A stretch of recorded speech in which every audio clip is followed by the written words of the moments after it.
Agora, nós vamos dar continuidade ao estudo da história das missões do cristianismo nos primeiros séculos da era cristã. Posteriormente à morte, ao martírio de Policarpo de Esmirna, na região da Ásia Central, a perseguição ao cristianismo ela se ordenou e se sistematizou e cresceu em toda a extensão do Império Romano e no mundo conhecido desde então. Nesse contexto, nós vamos agora citar um pouco da história de alguns mártires notórios, tais como Justino, morto em Roma, logo após, cerca de 10 anos após o martírio de Policarpo, e posteriormente Perpétua e sua escrava Felícitas, como também o seu discipulador Saturo.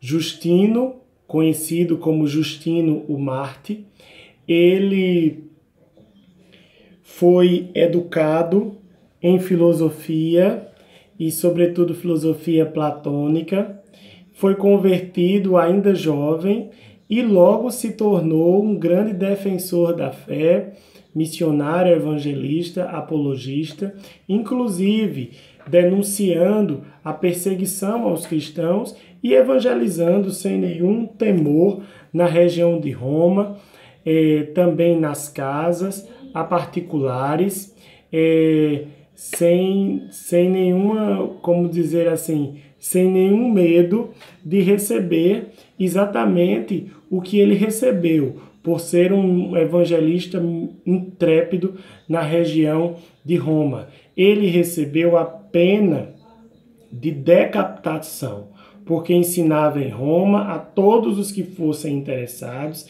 e também a particulares, e ele escreveu aos pagãos, ou seja, os não romanos, inclusive denunciando a perseguição. Décadas mais tarde, se intensifica a perseguição em todo o império, no início do século III, século IV, século V, antes e depois da conversão do Constantino, embora que depois da conversão questionada e controversa de Constantino, essa perseguição se desenvolveu de forma substancialmente diferente, a qual nós veremos adiante. Em Cartago, norte da África, uma importante cidade romana naquela região norte da África, havia um diácono chamado Saturo que discipulava várias pessoas, entre elas uma jovem mulher, uma jovem mãe chamada Perpétua e sua escrava chamada Felícitas. Ela foi presa por ser discipulada pelo Saturo, se envolveu em problemas familiares, porque ela foi considerada uma desonra para a sua família. O seu pai, por diversas vezes, tentou demovê-la e de ser cristã, e por isso até o seu próprio pai sofreu tortura, porque existia a proibição de que houvesse evangelização e também a repressão dos cristãos já convertidos. Perpétua foi discipulada por Saturo e se converteu ao cristianismo e se tornou uma cristã convicta, tanto ela como sua escrava. Ela amamentou seu filho na prisão até o dia do seu martírio. A princípio, ela foi presa sem seu filho e depois, a duras penas, o seu filho conseguiu ter contato com ela e ela conseguiu amamentar seu filho. Lembrando que ela na prisão ela tinha cerca de 22 anos. E o interessante notar é que a prisão não demovia essas pessoas de permanecer com a missão que elas tinham se comprometido com Deus e com o Evangelho. Tanto é que antes da execução, Saturo ministrou a palavra de salvação ao governador da prisão, que tempos após iria se converter e também seria martirizado. Depois, eles foram jogados a feras selvagens, num processo de morte bem lento e bastante cruel, porque antes da decapitação havia exatamente você ser colocado numa arena e ser perseguido por feras, ser mordido, ser, como posso dizer, mutilado por essas feras, e até que a multidão gritasse basta para aquela sessão de horrores ela acabasse, né? E então, depois de serem torturados por feras selvagens, eles colocaram a cabeça no lugar para serem decapitados. O executor de perpétua não conseguiu matá-la na primeira, né, de primeira, e ela mesma puxou o ferro sobre a sua cabeça, já praticamente morta. Se você não sabe, a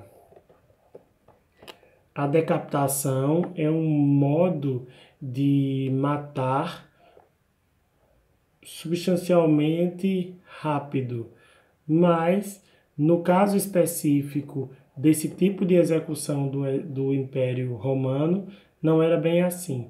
Era uma forma de execução mais cruel e mais sangrenta, né? E depois que Perpétua, sua escrava Felícitas, e também o Columba, eles foram o Columba não, o Justino e o discipulador de Perpétua e Felícitas, o Saturo, eles foram martirizados na região norte da África, e o Justino em Roma. Ocorreu um período de cerca de 50 anos de relativa paz e finalmente aconteceu a conversão do Constantino. Esse acontecimento histórico tão importante e tão controverso.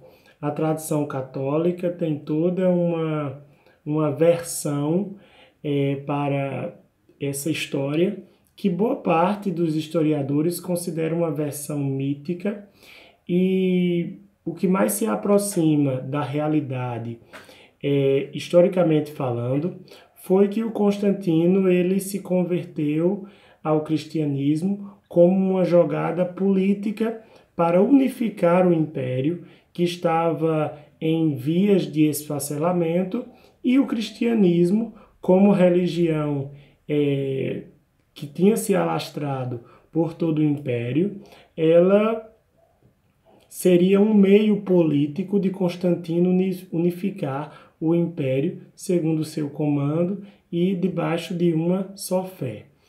Isso gerou necessariamente um cristianismo nominal da parte de muitos e um esfriamento da igreja. Se o sangue dos mártires fazia a igreja crescer em todo o mundo conhecido, a conversão de Constantino representou necessariamente um processo de esfriamento, politização e carnalização da igreja. Pessoas que não tinham envolvimento nenhum com o cristianismo eram nomeadas bispos e arcebispos mediante estratégias políticas. O próprio testemunho dos cristãos e a religião começou a ser usada politicamente, inclusive as missões. E nisso a gente coloca o exemplo de Filas, um missionário considerado ariano. Talvez em outra disciplina do STEC, você estude o que é o arianismo. Adiantando um pouco, é uma doutrina considerada herética por um dos primeiros concílios da Igreja, se não me engano, o Concílio de Nicéia, que consiste em negar a divindade da pessoa de Cristo. Ou seja, é uma doutrina que nega um fato primordial da fé cristã. No entanto, da mesma forma que arminianos continuaram a existir mesmo após o Sínodo de Dort, arianos continuaram a existir mesmo após o Concílio de Nicéia. Muitos bispos, sobretudo da região do Filas, eles permaneceram arianos e doutrinavam os seus seminaristas nos seus monastérios nesta doutrina também. Ele nasceu entre os povos godos, um povo que estava na fronteira do Império Romano, parte deles bárbaros, parte deles romanos, entre mais ou menos no ano 311 da era cristã. Isso significa o século IV. Talvez você se pergunte, como assim 300, século IV? Porque não existiu o século zero. Jesus e os apóstolos eles existiram no século I. A partir do ano 101 é o século II. A partir do ano 201 é o século III. A partir do ano 301 é o século IV. E ele nasceu entre os godos e fez serviço diplomático em Constantinopla, onde aprendeu as escrituras com um bispo chamado Eusébio de Nicomédia. Esse bispo era um bispo ariano e a maioria dos bispos bizantinos assim era também. E, finalmente, aos 30 anos, o Filas foi consagrado bispo dos godos nas fronteiras exatamente do Império, para exatamente ter a função de evangelizar os bárbaros. Que toda a população que vivia fora do Império Romano, ela recebia o nome de bárbaros. E geralmente essa palavra acabou entrando na nossa cultura como sinônimo de pessoa ignorante. Mas não é que os bárbaros necessariamente fossem ignorantes, mas eles tinham uma cultura diferenciada e eles tinham métodos de guerra e métodos de proteção diferentes dos romanos, e eles tinham uma religião e formas culturais que eram consideradas absurdas pelos romanos. Ele foi consagrado, como eu disse, bispo entre os godos e nas fronteiras do império ele começou a evangelizar os bárbaros. Ele evangelizou os povos godos durante 40 anos, mas ele foi perseguido na sua comunidade exatamente por ser considerado entre os godos bárbaros um agente político do Império Romano. Tanto é que muitos cristãos passaram a ser mortos na região onde ele exercia o seu ministério sacerdotal, e ele teve que ir para uma região, vamos dizer assim, onde está essa minha mão aqui está o rio Danúbio. Tem um mapa na apostila, ele estava acima do rio Danúbio e aqui, mais ao sul, existia o Império Romano. Ele teve que passar daqui para aqui para exatamente proteger a sua comunidade da perseguição dos godos. Ele teve que mudar sua comunidade para um local mais seguro devido ao crescente número de cristãos mortos pelos povos bárbaros. O Filas inventou, esse foi o principal feito dele, um feito pioneiro que foi imitado por muitos e muitos missionários. Até hoje, as missões modernas e as missões contemporâneas, ele inventou um alfabeto e traduziu as escrituras para a linguagem tradicional dos povos godos, ou seja, uma adaptação cultural. Não se tratou de agora você vai ter que aprender latim ou você vai ter que aprender grego. Não, mas ele evangelizou, desenvolveu seu ministério na língua tradicional dos godos, era uma língua apenas falada, não tinha alfabeto. Ele criou o alfabeto e o traduziu com uma destreza bem interessante, até por causa da sua boa formação cultural, traduziu as escrituras para a língua dos godos. Com um detalhe interessante, ele não traduziu os livros de Samuel e Reis, porque ele considerou que esses livros iam incentivar os godos a guerrear, já que os godos já eram povos, vamos dizer assim, beligerantes, né? Propensos à brutalidade na guerra.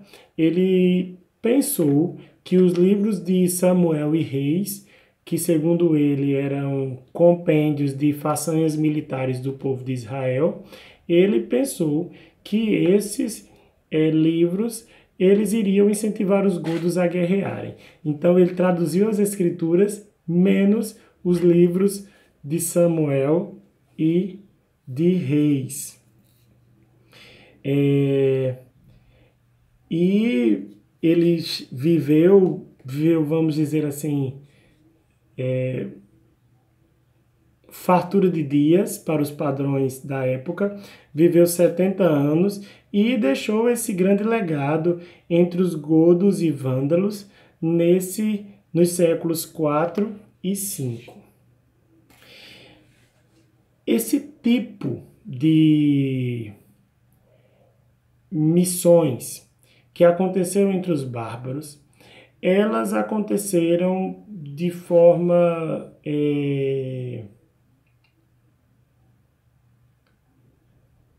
independente do poder romano. Foi instituída uma igreja entre os povos celtas, que apenas muito posteriormente, essa igreja cristã celta, ela se ligaria ao poder romano.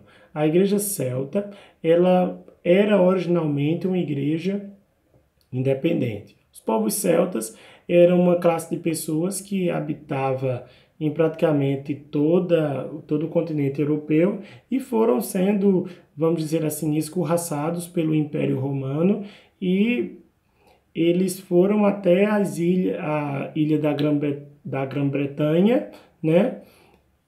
Um lugar que os romanos sempre tiveram muita dificuldade de dominar, e também a ilha da Irlanda. Inclusive, ainda hoje, no país de Gales, existe lá a língua galesa, que é considerada uma língua celta.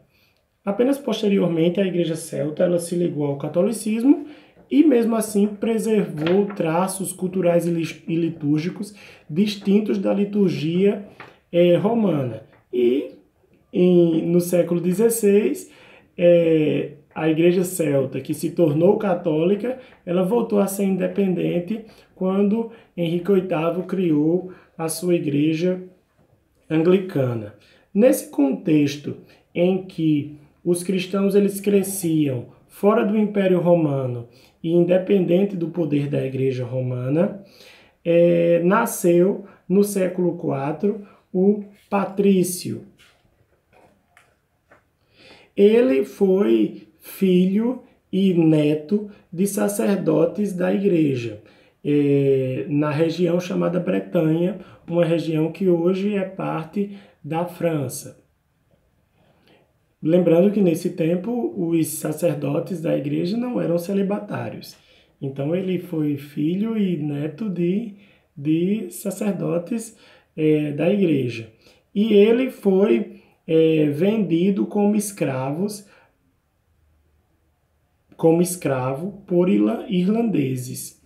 Ele, apesar de ser filho e neto de cristão, ele não era cristão, ele não tinha uma experiência pessoal com Deus. Essa experiência pessoal que ele teve com Deus aconteceu quando ele estava escravo na Irlanda. Ele teve uma experiência pessoal com Deus nesse cativeiro e fugiu da Irlanda de volta para a França, onde se abrigou em um mosteiro e recebeu o chamado para voltar à Irlanda como missionário cristão.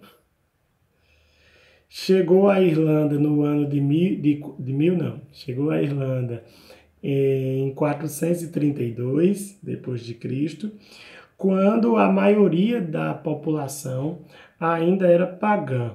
Ele adaptou-se à ordem social e política deles e conseguiu converter a muitos.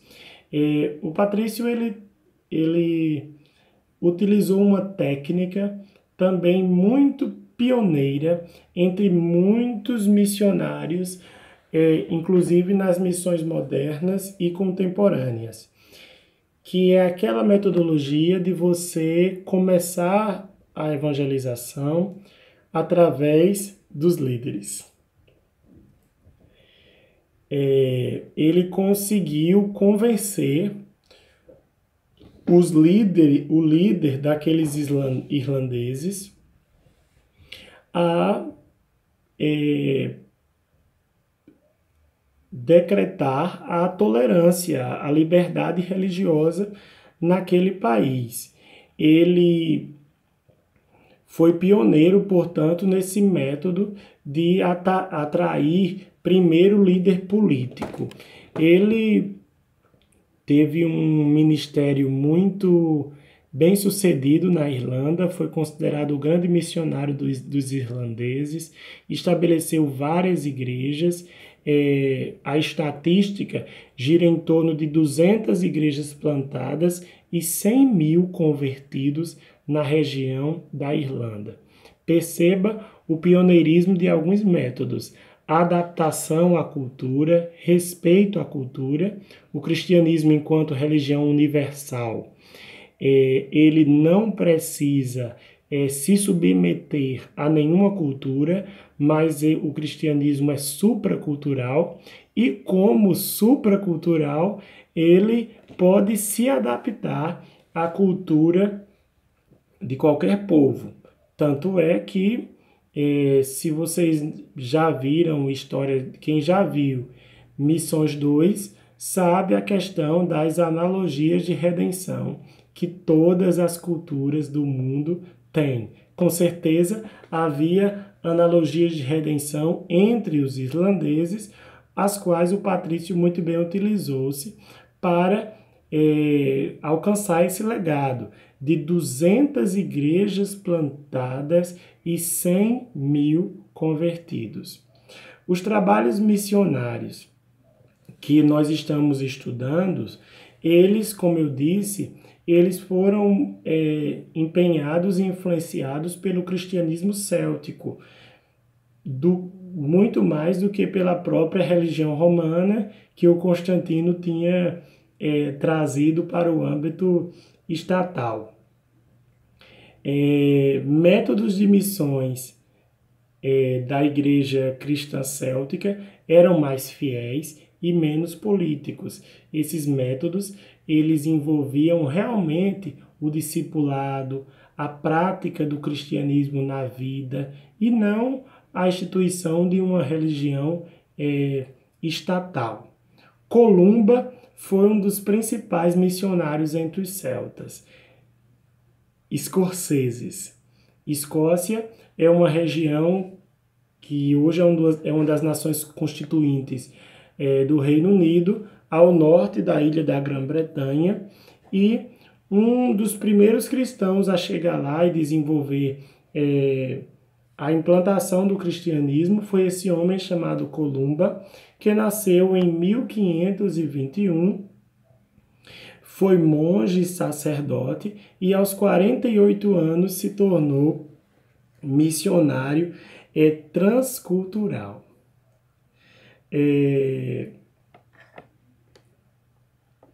A história duvida da forma com que ele se tornou missionário transcultural. Ele foi excomungado de sua região por questões frívolas concernentes à sua personalidade, ou seja, trivialidades. Ele estabeleceu um mosteiro na região da Escócia, treinou diversos evangelistas e implantou a igreja naquela região. O rei dos Pictos, que era um dos povos que existia naquela região, ele se converteu. E muitos houveram como ele, como Columba. Nós estamos aqui estudando apenas alguns missionários mais notórios, mas a gente sabe que boa parte deles, a maioria deles, foram missionários anônimos. Mas aí o Columba ele teve essa notoriedade de implantar e fazer crescer o cristianismo na região da Escócia. E também utilizou-se da mesma técnica do patrício, converter os líderes para depois, vamos dizer assim, os chefes de família, os chefes tribais, para depois converter os outros. E ele conseguiu, né? Implantou um mosteiro, treinou muitas pessoas e dessa forma o cristianismo cresceu, apesar da perseguição, apesar de Constantino, apesar dos bárbaros, apesar das práticas culturais